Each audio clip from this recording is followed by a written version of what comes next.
In this video, I would like to cover physical healing and emotional healing. With the physical, once the things are removed, the blocks, the implants, all those little things that are holding you back, you start to heal. But there are emotions attached to these things. Not all of them, but a lot of them. So I'll just give you guys a couple of examples.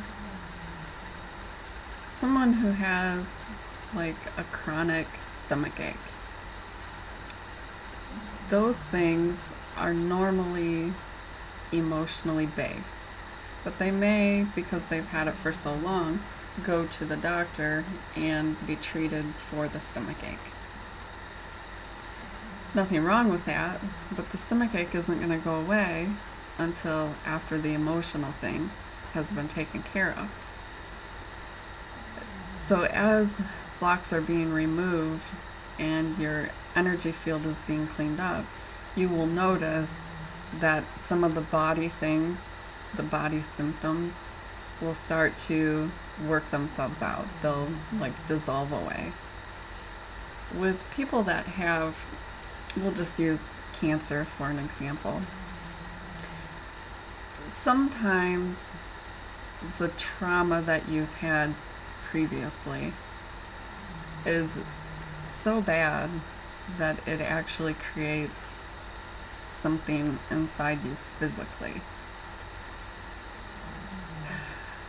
This is kind of a touchy subject because I know a lot of people don't really agree with it. You can remove the cancer, either spiritually or, go to the doctor. They will perform an operation, cut it out, give you, chemicals to try to kill whatever it is. But there are people that find that it keeps coming back. There's something that you need to resolve, something that you need to let go of along the way. And I don't know what those things are. You may not consciously know what they are. But if you look back through this lifetime, you can kind of see the different areas of your life where you went through hardship and trauma. So it could be that you need to do a little bit of healing emotionally on those things. To reach in and remove it, that's a great thing. So it's gone. It's removed. Your physical body can start healing. But there is a possibility that it could come back, because what if it wasn't really a physical manifestation? What if it was, emotional that didn't get taken care of? So that's something to think about. So if there's anybody with cancer watching this video, look back, examine what's happened to you in your lifetime. If you have the ability to look back in past lives, look back and see if this is something that you've had before in a past life. Look and see what caused it. Because sometimes, those things, what if we didn't learn that lesson and so it came forward to this life? So that's all I'm going to say about that. We all do what's best for us in the long run. So if what's best is, having it removed and not dealing with the emotions that go along with it, that's choices that you make. If you choose to work through the emotions and then notice that things get better, I don't know, it's all up to you. It's your life, you have free will, you're going to make your own choices. Another example would be someone that has skin problems. A lot of times, skin problems are because of something that's inside your body. Maybe your body's producing too much of something, and so it needs to be balanced out. And it could be that maybe there was something in your energy field that was causing your body to react that way. A lot of people that I've worked with, I've found things like this. Everything is connected. So once the thing and the energy is removed, then the physical body starts to feel better.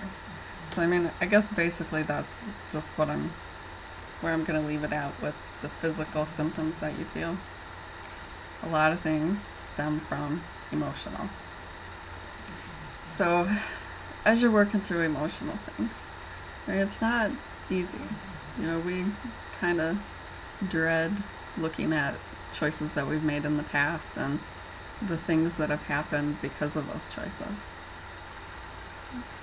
I haven't met one person ever that hasn't made a poor choice along the way, myself included. I mean, those of you that know me and grew up with me know that I've lived and done and made poor choices, and you know, it wasn't until I decided that I'd had enough that I was able to change those things.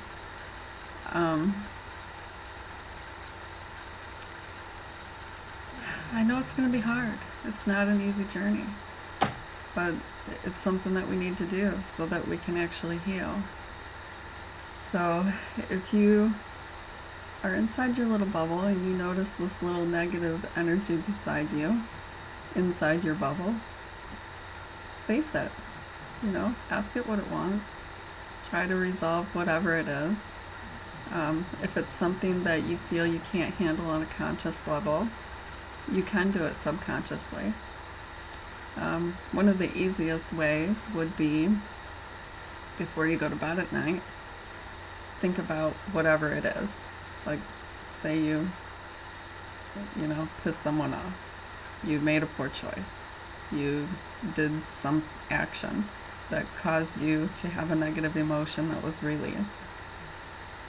Think about that subject before you go to bed and ask for dreams to understand it, and then ask that you remember these dreams when you wake so that you can understand completely what has happened and whether or not it's actually been resolved.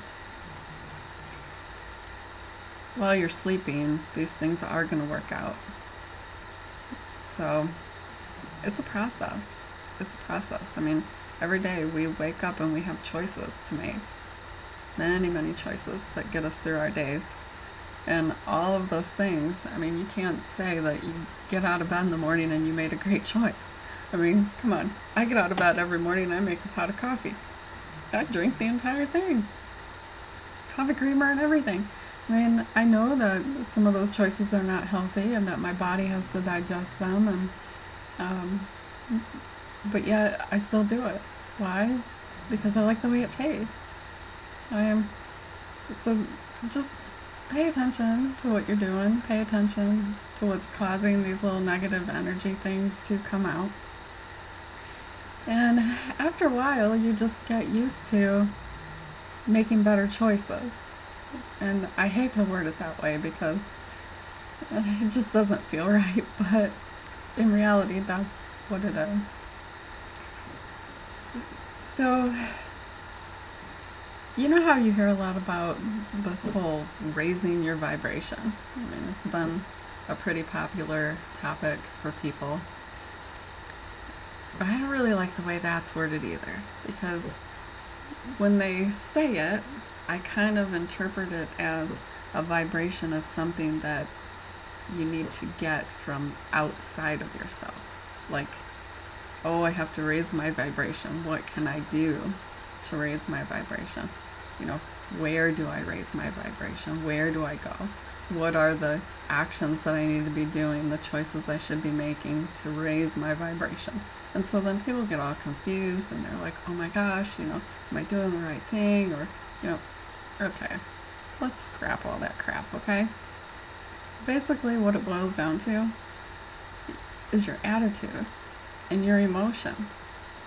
So if you get up in the morning and you stub your toe and you're having a bad day, and I mean, you just have all these little negative things happening to you, people like to say that you're in a negative vibration.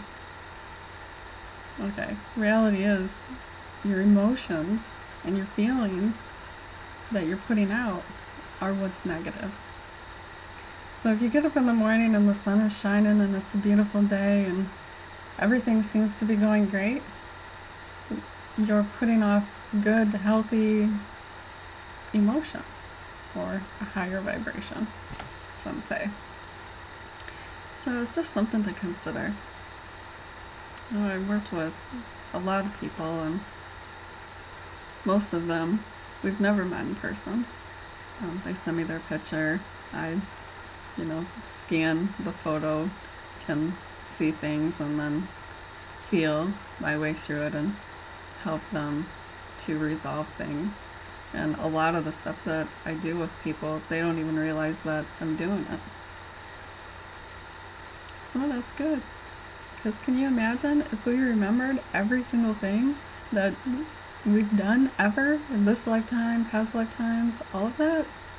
Whew, we would be a basket case probably. But, so I'm just gonna leave it off at this.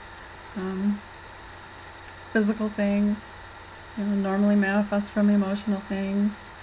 Emotional things can be caused by many external stimuli. And that's it. If you guys have any questions, please feel free to ask. Hope you're having a great day.